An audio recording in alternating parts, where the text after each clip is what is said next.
اپنی بیوی سے کہیں گے بیگم اگر مجھ سے زیادتی ہوگی، میں نے آپ کو مارا یا کچھ کہا، مجھے معاف کر دو۔ کل آپ کی عزت کو بڑھانے کے لیے وہ دوسروں سے کہے گی میرے میاں نے ایسا کیا تھا، آپ کا مقام بڑھے گا، گرے گا نہیں، آپ کی عزت بڑھے گی، کم نہیں ہوگی۔ اب اللہ نے معافی والا معاملہ کیوں رکھا ہے؟ انسان ہے، کتنی اللہ کی نافرمانی دن رات ہم کرتے ہیں، تو آقا علیہ الصلوۃ والسلام نے ارشاد فرمایا کہ جو شخص اللہ کی بارگاہ میں آ کے سچی توبہ کرتا ہے اور اس کی آنکھ سے آنسو نکلتے ہیں، فرمایا میرا رب اس کو ایسا معاف کر دیتا ہے جیسا آج اپنی ماں کے پیٹ سے پیدا ہوا۔ اب دیکھو ہم نے نافرمانی کی، غلطی کی، کوتاہیاں کی، پتہ نہیں کیا کیا کیے، اللہ نے ہمیں معاف کر دیا۔ کیوں؟ اس کو پتہ ہے کہ میں رب العالمین ہوں، میں قادر ہوں، میں قریب ہوں، اور فرشتوں سے کہتا دیکھو فرشتوں اس بندے کو، بندی کو پتہ ہے میں اس کا خالق ہوں، اس لیے مجھ سے معافی مانگ رہا ہے۔ تو اچھا اب ہم نے معافی مانگی، اللہ نے ہمیں معاف کر دیا اپنی شان کے لائق، تو ہماری عزت اس کی بارگاہ میں بڑھ گئی، فرشتوں کی بارگاہ میں بھی ہماری عزت بلند ہو گئی۔ تو معافی مانگنے سے کوئی کم نہیں ہوتا، بلکہ اس کی شان بڑھ جاتی ہے۔ بلکہ یہاں تک کہ کئی اللہ والوں کے بارے میں پڑھا کہ انہوں نے اپنی زندگی گزاری تو ساری زندگی گناہوں میں گزری، اللہ سے دوری میں گزری، کوئی ڈاکے مارتا تھا، چوریاں کرتا تھا، کوئی کیا کرتا تھا، کوئی کیا کرتا تھا، اور جب ادھر سے کرم کی نظر ہوئی، سچے دل سے توبہ کی، اللہ نے ولیوں کا شہنشاہ بنا دیا۔ تو معافی مانگنے سے بندہ ولی بن جاتا ہے، اگر سچی توبہ ہو جائے اور اس پہ پھر عمل کرنے والا ہو جائے، قائم ہو جائے، ثابت قدم رہنے والا ہو جائے، تو وہی گنہگار شخص زمانے کا ولی بن جاتا ہے۔ تو معافی مانگنے سے شان گھٹتی نہیں ہے، شان بڑھتی ہے۔ تو اگر کسی سے ایسا ہوا تو بیوی سے آپ کھلے دل سے کہیں اللہ کی بندی، اللہ کی رضا کے لیے مجھے معاف کر دے، میں نے جو کچھ ہوا تجھے معاف کیا، تو مجھے معاف کر دے، معاملہ یہاں حل ہو جائے تو زیادہ بہتر ہے۔ اللہ تعالی ہمیں عمل کی توفیق عطا فرمائے۔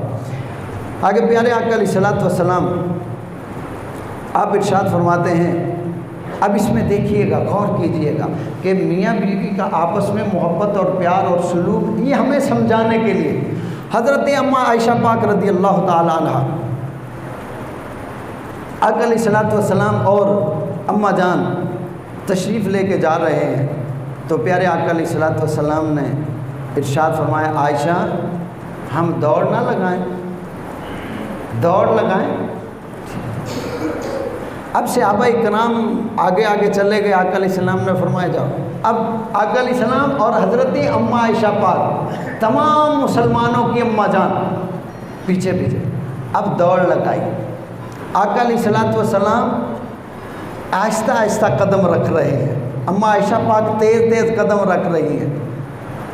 اب اماں عائشہ پاک آگے نکل گئی، آقا علیہ السلام پیچھے رہ گئے، تو اماں عائشہ پاک عرض کرتی ہیں آقا علیہ السلام ہم جیت گئے، ہم جیت گئے۔ آقا علیہ السلام نے فرمایا ٹھیک ہے بھئی آپ جیت گئے۔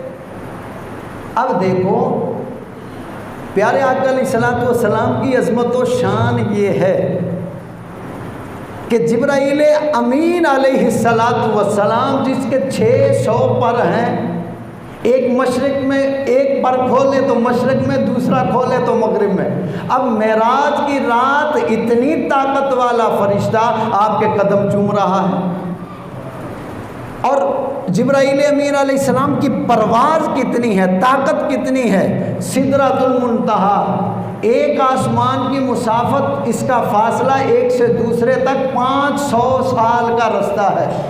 اب 7ویں آسمان سے اوپر سدرۃ المنتہا ہے۔ اب آقا علیہ الصلوۃ والسلام کے دانت مبارک سے خون نکلا، اب نکل کے زمین پہ گرنا تھا، اتنا فاصلہ ہے، آپ کھڑے ہیں میں کھڑا ہوں، زمین تک کتنا فاصلہ ہے، منہ سے کوئی چیز گرے تو کتنی دیر میں زمین پہ پہنچے گی؟ 1 سیکنڈ میں نیچے گر جائے۔ اب اتنی طاقت والا فرشتہ آقا علیہ السلام کے منہ مبارک سے خون کا وہ قطرہ جو نکلا اب زمین کی طرف چلا تو رب العالمین نے فرمایا جبرائیل جلدی کرو، میرے محبوب صلی اللہ علیہ وسلم کے خون کا قطرہ زمین پر گرنے سے پہلے ہی سے اٹھا دو۔ اب یہاں سے قطرہ نکلا، سدرہ سے جبرائیل چلے، زمین پہ پہنچنے سے پہلے اسے اٹھا لیا۔ اتنی طاقت والا فرشتہ آقا علیہ السلام کے قدم چوم رہا ہے، اتنی پاور والا، اتنی تیز رفتار والا قدم چوم رہا ہے، اتنی تیز رفتار والا قدم چوم رہا ہے، جس براق پہ سوار ہو کے معراج پہ جا رہے ہیں، جہاں اس کی نگاہ پہنچتی تھی وہاں پہلا قدم ہوتا تھا، پھر نگاہ آگے تو دوسرا قدم وہاں ہوتا تھا۔ اتنی طاقت والا براق جس پہ آپ سوار ہیں، جبرائیل بھی نوکر، یہ براق بھی نوکر، ان کی اتنی رفتار ہے کہ وہاں سے چلیں، خون زمین پہ گرنے سے پہلے پہنچے اور براق کی جہاں نظر پڑے وہاں قدم پڑے۔ اتنی طاقت والے جس کے نوکر ہوں ان کے آقا کی رفتار کا مقام کیا ہوگا۔ اب وہ آقا علیہ السلام اما عائشہ پاک سے کہتے ہیں دوڑ لگاتے ہیں، وہ دوڑتی ہیں، آپ قدم آہستہ ٹکاتے ہیں، وہ تیز ٹکاتی ہیں اور آگے نکل جاتی ہیں، عرض کرتی ہیں آقا ہم جیت گئے۔ فرمایا ہاں جیت گئے۔ اب اس میں راز کیا تھا؟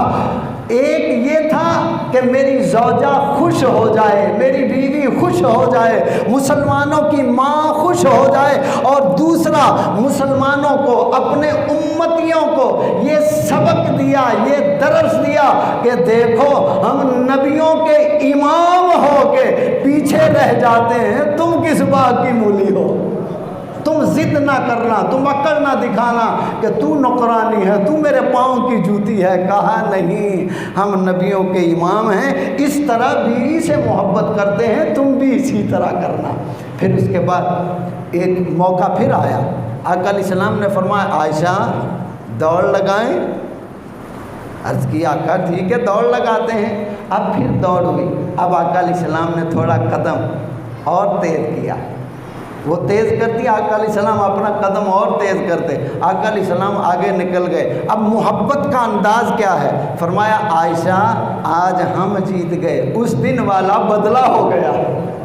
یہ انداز محبت ہے، یہ ایک پیار ہے۔ اللہ اکبر۔ تو یہ ہمیں سبق سکھایا ہے کہ تم اپنے بیوی بچوں کے ساتھ جلاد بن کے نہ رہو، ظالم بن کے نہ رہو، بلکہ ان کے ساتھ محبت والا سلوک کرو۔ اب سنیے گا، غور سے توجہ سے سنیے گا۔ ایک بزرگ تھے، اللہ کا نیک بندہ، اس کی بیوی نے کھانا پکایا اور کھانا پکا کے سامنے لائی۔ اب جب لقمہ لگا کے منہ میں رکھا تو نمک تیز تھا۔ اب اس پہ غور کرنا ہے میرے بھائی، اس میں نمک تیز تھا۔ اب شیطان نے اندر غصے سے بھر دیا، دماغ کو گرم کر دیا، طبیعت بے چین ہو گئی، اتنا نمک، دل میں فوراً رحمت کا قطرہ نصیب ہوا۔ دل میں یہ خیال آیا اگر میں نمک تیز ہونے کی وجہ سے بیوی کو ماروں گا تو میری بیٹی کسی کی بیوی بنے گی، تو اس سے نمک تیز ہو گیا تو میرا داماد اس کو تھپڑ مارے مجھے برداشت ہوگا؟ آپ نے غور کیا نہیں کہ میری بیٹی کسی کے گھر جائے گی، بیوی بنے گی، اس سے بھی نمک تیز، یہ تو ہاتھ ہے نا، زیادہ گر گیا ہو گیا، میری بیٹی سے گر جائے اور اس کا شوہر ہاتھ اٹھائے اور میری بیٹی کو مارے، مجھے گوارا نہیں ہوگا۔ تو اسی وقت فوراً اپنے غصے کو ٹھنڈا کیا اور بیوی سے کہا کہ ہم نے تجھے اللہ کی رضا کے لیے معاف کیا، غصہ تو شیطان نے بہت دلایا تھا، بڑا بے چین ہوا تھا، پر اللہ کی رضا کے لیے تمہیں معاف کر دیا۔